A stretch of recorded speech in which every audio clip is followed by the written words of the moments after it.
beliau di G20 Summit yang sangat bersejarah ini. Pertama kalinya diadakan di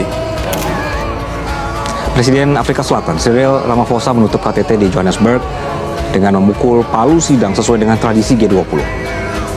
Amerika memboikot persidangan resmi, menyebutkan kita suarakan di mata dunia. Assalamualaikum warahmatullahi wabarakatuh. Sebelumnya yang kami hormati Bapak Ibnu Mardianto selaku dosen pembimbing mata kuliah hukum internasional dan teman-teman sekalian. Di sini kami dari kelompok 6 akan menjelaskan KTT G20 yang ada di Afrika Selatan.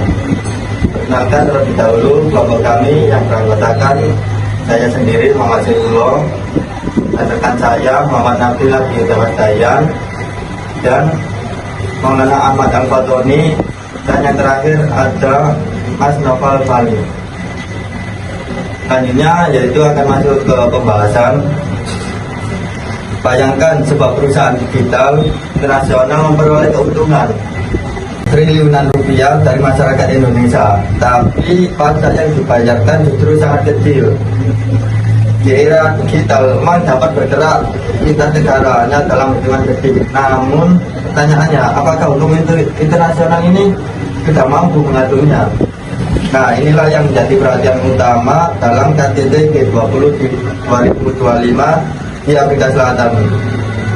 Forum ekonomi terbesar di dunia ini membahas pajak minimum global, regulasi keuangan digital antar negara, dan tanggung jawab negara menjaga stabilitas ekonomi global.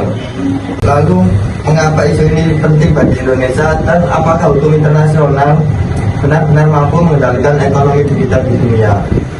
Selanjutnya, latar belakang dari masalah G20 ini adalah bahwa Group of 20 atau G20 merupakan forum kerjasama ekonomi internasional yang dibentuk pada 1999 setelah krisis keuangan Asia, yang dimana tujuannya adalah mempertemukan negara maju dan berkembang untuk menjaga stabilitas ekonomi dunia.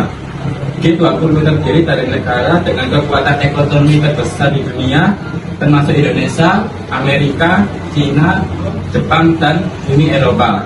Yang dimana walaupun G20 bukan organisasi internasional formal seperti Perserikatan Bangsa-Bangsa, keputusan G20 memiliki pengaruh besar terhadap kebijakan ekonomi dunia. Secara hukum internasional, keputusan G20 termasuk bentuk soft law, yaitu aturan tidak mengikat secara langsung tetapi sering dijadikan pedoman internasional. Pada tahun 2025, Afrika Selatan sebagai tuan rumah menyoroti pentingnya keadilan ekonomi global di tengah perkembangan ekonomi digital yang semakin cepat. Baik, saya akan melanjutkan yaitu membahas isu hukum pajak minimum global. Nah, salah satu isu utama dalam KTT G20 2025 adalah Global Minimum Tax atau pajak minimum global.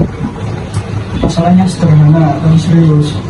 Banyak perusahaan multinasional memindahkan keuntungan mereka ke negara dengan tarif pajak rendah atau tax haven.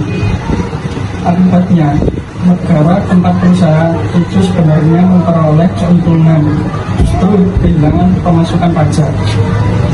Untuk mengatasi hal tersebut, G20 bersama Organization for Economic Cooperation and Development atau OECD mendorong kebijakan pajak minimum global sebesar 15%.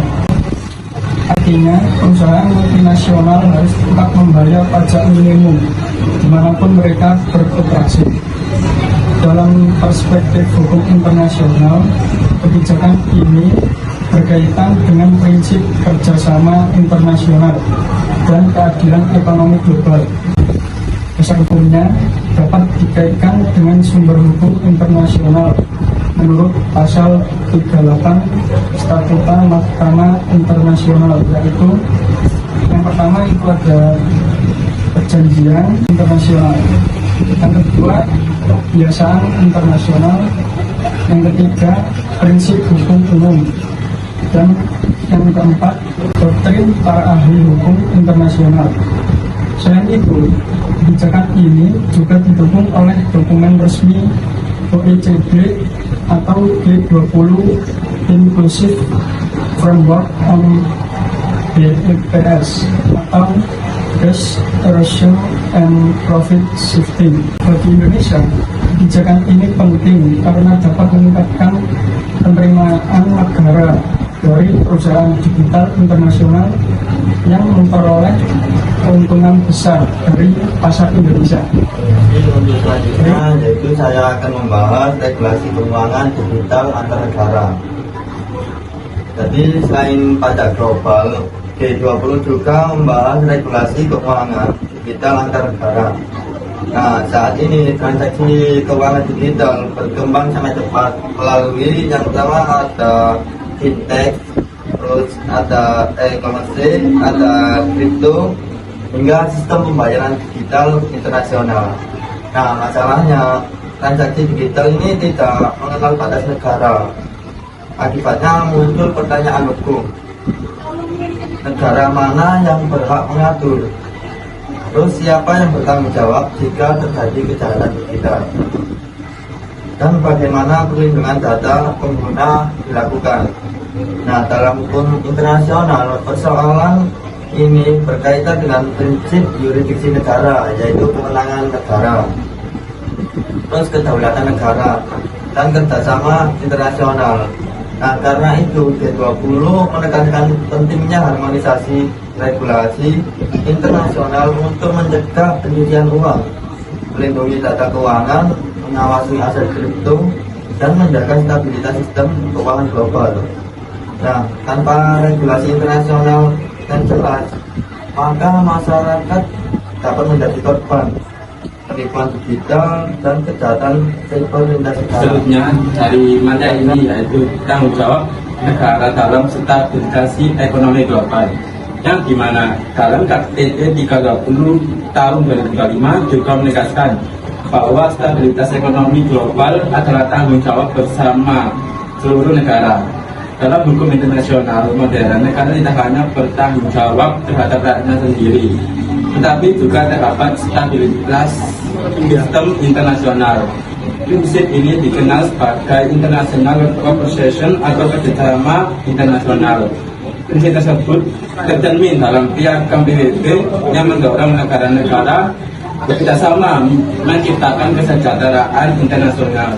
Contohnya di sini ada 4. Yang pertama ada koordinasi kebijakan ekonomi, yang kedua ada bantuan keuangan negara internasional, yang ketiga pengendalian inflasi global, dan keempat penanganan krisis utang negara berkembang. Krisis ekonomi di satu negara dapat berdampak pada seluruh dunia. Karena itu kebijakan ekonomi global tidak lagi menjadi urusan domestik semata. Oke, selanjutnya ini dampak terhadap Indonesia. Bagi Indonesia, hasil pembahasan G20 sangat berpengaruh terhadap kebijakan nasional. Indonesia harus menyesuaikan regulasi perpajakan dan ekonomi digital dengan perkembangan hukum internasional. Nah, pemerintah Indonesia sendiri telah menerapkan beberapa kebijakan seperti pajak perdagangan melalui sistem elektronik. Terus ada juga reformasi perpajakan melalui undang-undang harmonisasi peraturan perpajakan. Nah, selain meningkatkan penerimaan negara, regulasi ini juga bertujuan menciptakan persaingan usaha yang adil antara perusahaan lokal dan perusahaan digital internasional.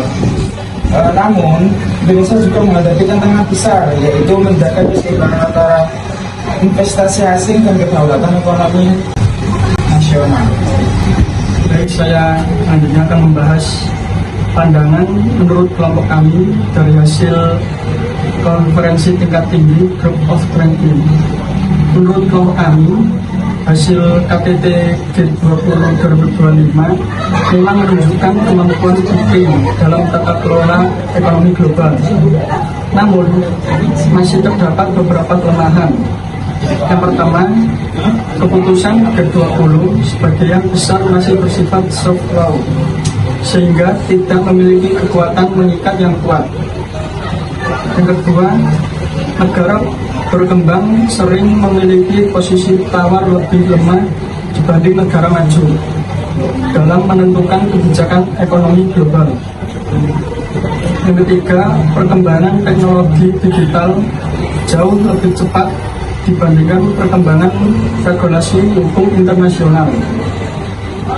Oleh karena itu, kami berpendapat bahwa G20 seharusnya memperkuat mekanisme pengawasan internasional, menciptakan regulasi digital global yang lebih jelas, dan memberikan pandangan lebih besar terhadap kepentingan negara berkembang. Baik, yang terakhir adalah kesimpulan. Jadi kesimpulannya adalah KTT G20 membuktikan bahwa hukum internasional tidak hanya membahas perang dan diplomasi, tetapi juga menyangkut ekonomi digital yang kita gunakan setiap hari. Pajak minimum global, regulasi keuangan digital, dan kerjasama menjaga stabilitas ekonomi dunia. Menunjukkan bahwa negara-negara saat ini saling terhubung dan saling bergantung. Bagi Indonesia, keterlibatan dalam G20 menjadi peluang penting untuk memperkuat posisi dalam ekonomi global, sekaligus melindungi kepentingan nasional. Karena pada akhirnya hukum internasional bukan sekedar aturan antar negara, tapi juga alat untuk menciptakan keadilan dan stabilitas bagi masyarakat dunia. Memahami hukum internasional berarti memahami dunia bekerja. Sekian dari kelompok kami. Berbelit saya. Assalamualaikum warahmatullahi wabarakatuh.